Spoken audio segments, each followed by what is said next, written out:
welcome to Youth Spotlight, a podcast where we shine a light the issue that matters most to young people. I'm your host, Wisdom Soccer, and today we are tackling one of the most pressing concerns facing youth worldwide: unemployment. So, explain what are the main barriers to employment. Um, in Malawi, there are so many barriers to employment, Mm. and the main barriers to employment include various of structural, individual, and social factors that prevent people from accessing or keeping a job, such as lack of skills or education. This significant barrier to employment is the mismatch between the skills people possess and those required by the job market. Lack of formal education, certification, and relevant skills can make it difficult for individuals to qualify for available jobs.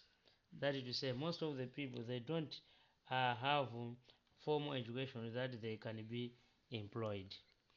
Then next is lack of work experience. For many young people, the lack of relevant work experience can be a barrier. Employers often seek candidates with specific experience, which can create a cycle of rejection for those trying to enter into the workforce for the first time. Next is economic instability. Economic downturns lead to reduced job creation and hiring freezes, limiting the number of available positions. This means fewer opportunities for both new entrants and experienced workers. In this one, since there are a lot of people who are already employed and our economy cannot absorb all the new entrants, that is a barrier. Furthermore, disability or health issues. Physical or mental health conditions can hinder people from obtaining or maintaining employment. The lack of accessible workplaces or inadequate support for individuals with disabilities also adds to the problem. These physical conditions like having problems in mobility and also blindness. Most of the companies they are reluctant to employ blind people or disabled people. Apart from that, there is discrimination biased based on factors like age, gender, ethnicity, disability, or sexual orientation can limit job opportunities for individuals. Discrimination leads to an unequal playing field, keeping qualified individuals from securing employment. That is to say, most of the times, some companies they uh, employ people based on gender and even ethnicity. That is to say, people from their homeland are favored most. Um, Apart from that, there is lack of transportation. Inadequate transportation options can make it challenging for individuals to access jobs, particularly in rural or underserved areas where public transit may be limited. For example, here in Blantyre Rural, it is very difficult for people to acquire jobs in town because um, they have transportation problem. That is to say, to go to the urban areas where most of the factories are is a problem. So, can you explain how lack of work experience affects young people's perspectives? Um, Lack of work experience significantly affects young people's job prospects in several ways. Firstly, difficult competing for jobs. Employees often prefer candidates who can demonstrate relevant work experience, as they are assumed to be more familiar with the skills and the demands of the job. Young people without prior experiences are at a disadvantage when competing against applicants who have already worked in similar roles. Secondly, there is skills gap. Work experience allows individuals to develop practical job-related skills that are not always covered in formal education. Without experience, young people may lack the technical know-how, soft and industry-specific skills that employers are looking for, making it harder for them to secure positions. Thirdly, lack of professional networks. Many jobs are filled through referrals and networking. Without work experience, young people are less likely to have professional contacts who can help them find opportunities, limiting their access to hidden job markets and reducing their chance of being hired. And furthermore, lower confidence. Lack of experience can negatively impact a young person's confidence during the application process. They may be unsure of their ability or may struggle with interviews, which can affect their chances of making a good impression on potential employers. For example, they don't have self-esteem. That is to say, they do apply for the job because they don't have experience. They are less motivated that they will be employed, because on the advert they simply say we would like to have an employee with 4 years experience. So when they are writing, their confidence is lowered, making them to have low self-esteem. Apart from that, is perceived high training cost. Employees may be hiring someone without experience as a risk because it can require an extra time and resources to train them. In competitive job markets, companies often prefer to hire candidates who require less onboarding and can quickly contribute. This one, we can also say that it is mostly affecting people who are the less privileged, like people from rural areas. Their income is low, so they are not trained. So they like to be have an on-job trainings. Um, Next is higher rejection rates. Without work experience, young people may face repeated rejections, which can lead to frustrations and discourage them from applying for jobs. These constant setbacks may also contribute to the longer periods of employment. That is to say, you will find that at certain times, um, a graduate from universities may be rejected most of them. Sometimes can go for an interview maybe thrice or 5 times, but is not employed. In that case, they may be discouraged and no longer require. They are always frustrated. And also we have limited internship or entry level opportunities. Many internships or entry level positions are designed to provide the initial experience that young people need.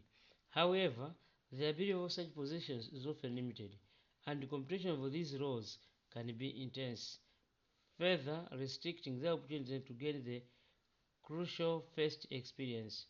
Um, and in this internship, also the payments for the internships are very low.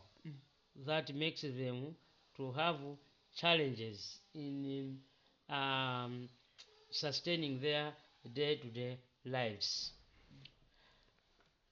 On another point is So explain what solutions or initiatives have you seen effectively address youth employment?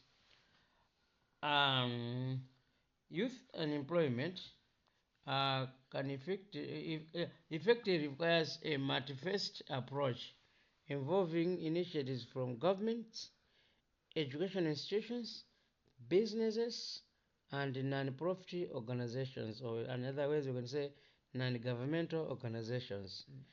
And some of the initiatives that have successfully tackled youth unemployment include, firstly, vocational training and skills development programs. Programs that provide specific job-related training help equip young people with the skills needed in current labor market. For instance, technical and vocational training (TVET) programs focus on practical skills, allowing young people to transition more especially into the workforce. That's learners or candidates or students trained on the hands-on activities. Another solution is internship and apprenticeship. Internship and apprenticeship opportunities. Internship and apprenticeships. Internship and apprenticeship opportunities offer young people a hands-on experience, making it easier for them to enter the job market. These initiatives provide valuable work experience and connections that often lead to a full-time employment. And that is to say, when they are on internship, they may get some experiences through those internships. Thereafter, they can be employed. Furthermore, youth entrepreneurship programs. This encourages young people to start their own businesses. Is another effective solution.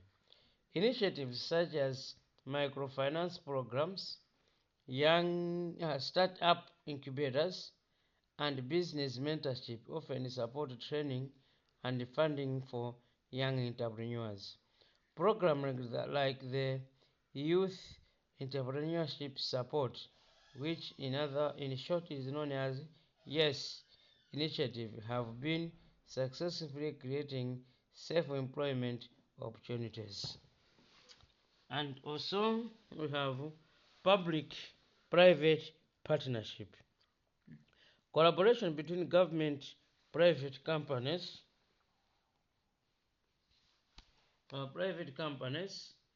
um, and NGOs help create training programs, internship, and job opportunities.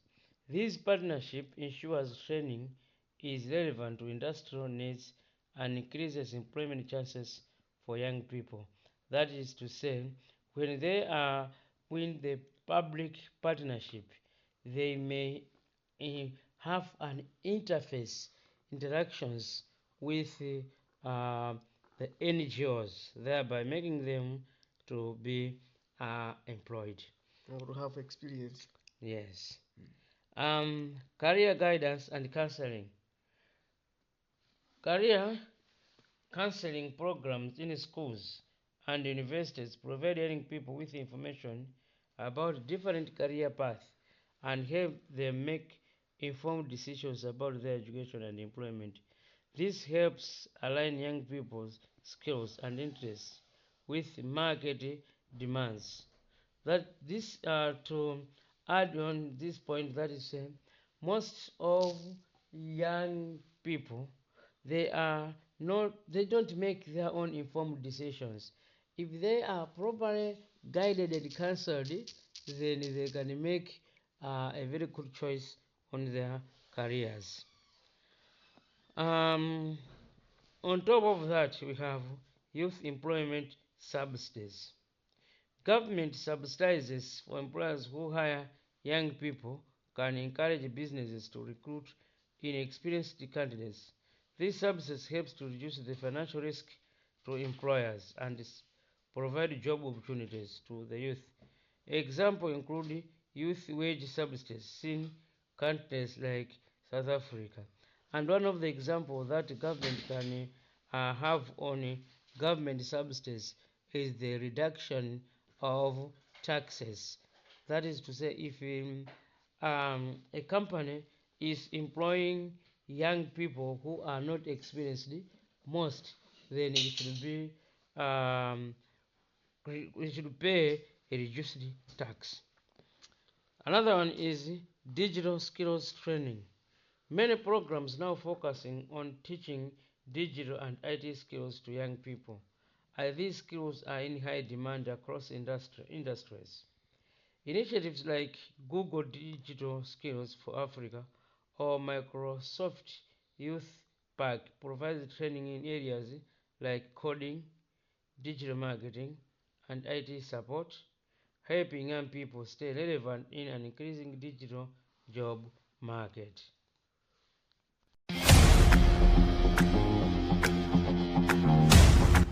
Are you ready for extreme sports experience? Tune in to the Sports Zone for live updates, expert analysis, and exclusive interviews with the biggest names in sports. From football to netball, volleyball to basketball. We have you covered with the latest news, scores, and highlights. Plus, join the debate with our expert panel and share your thoughts on the hottest sports topics. Don't miss the Sports Zone every Saturday at 8 a.m. on Mega Radio Station. It's extreme destination for sports fans. The Sports Zone, where sports come alive. So can you explain how policymakers support how can policymakers support youth employment initiatives? Um, Policy makers can play a significant role in supporting youth employment initiatives through various strategies that can create an enabling environment for job creation, skill development, and economic opportunities for young people. Here are the ways that they can do. Firstly, investing in educational and skills training.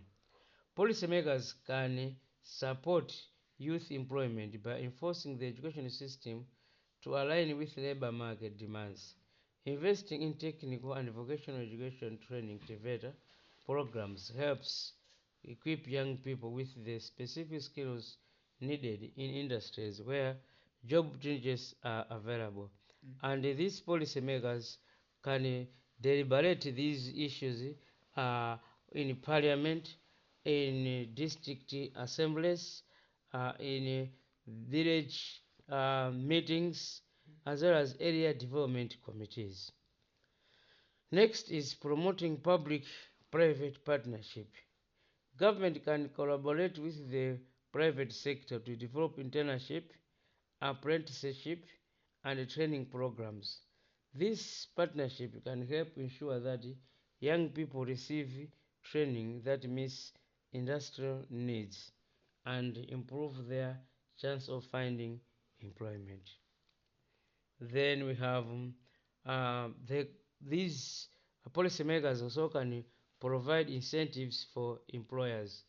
Policymakers can offer financial incentives, such as tax breaks, subsidy, or wage support.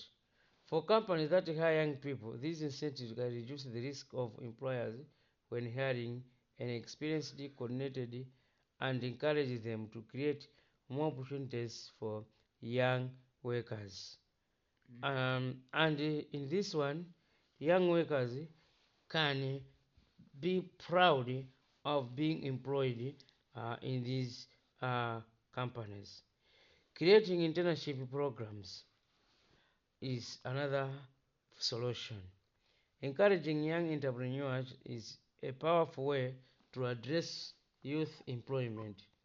Policymakers can create startup incubators, providing seed funding, offer microloans, and simplify regulations for starting small businesses, all of which help young people launch and sustain their own business.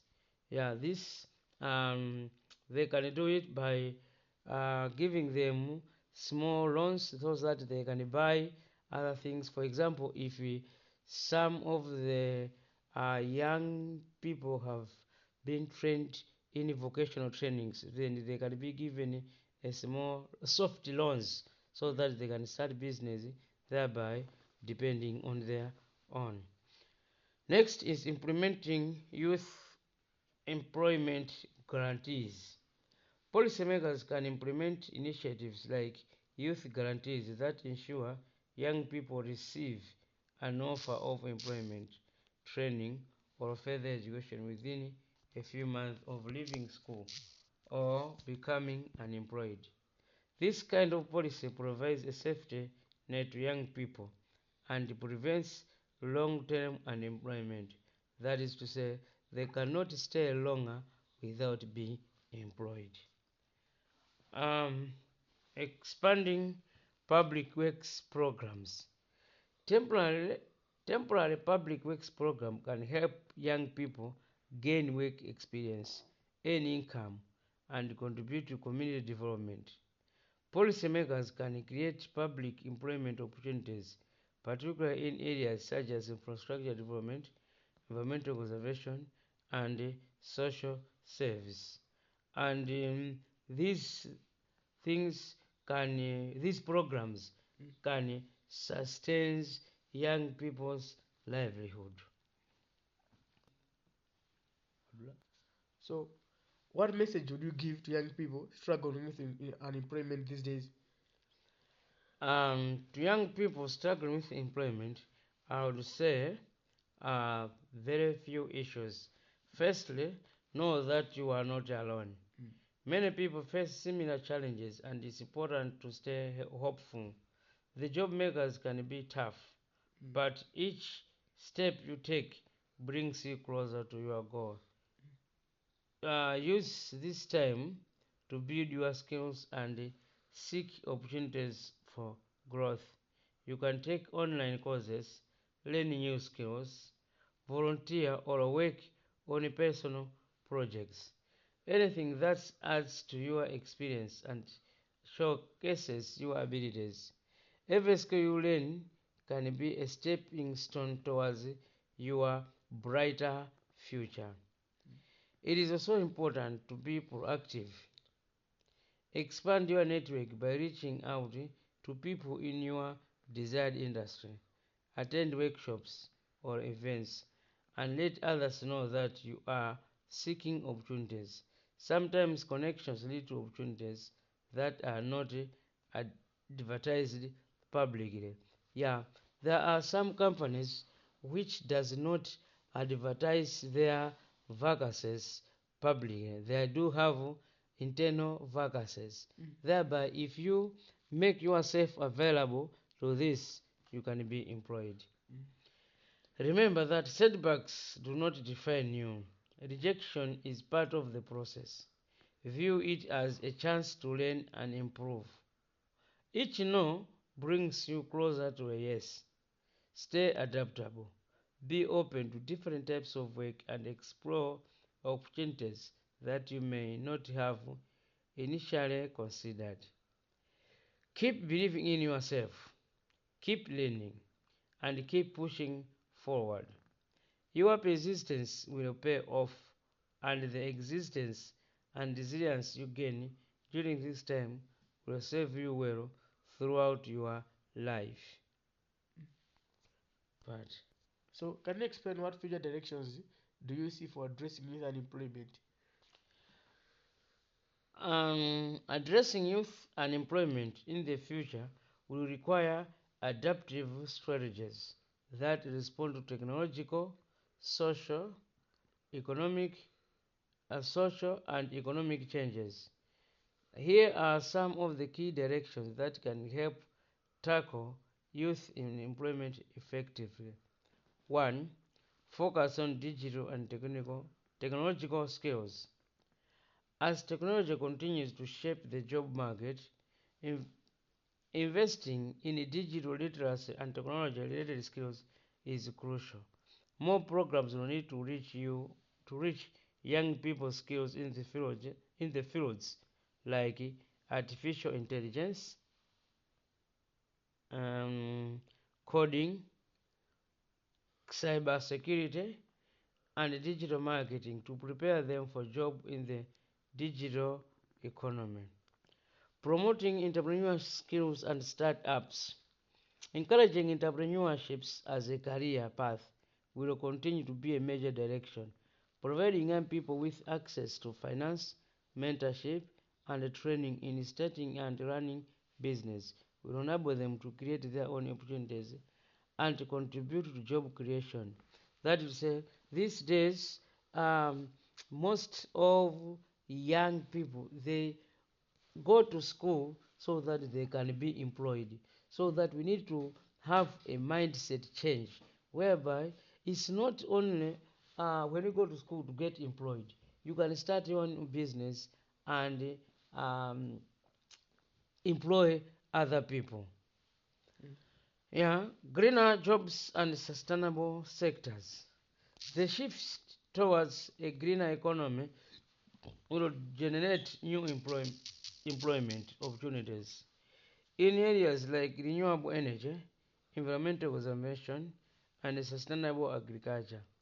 Preparing young people for these greener jobs will be critical directions for addressing youth unemployment, while also addressing climate change.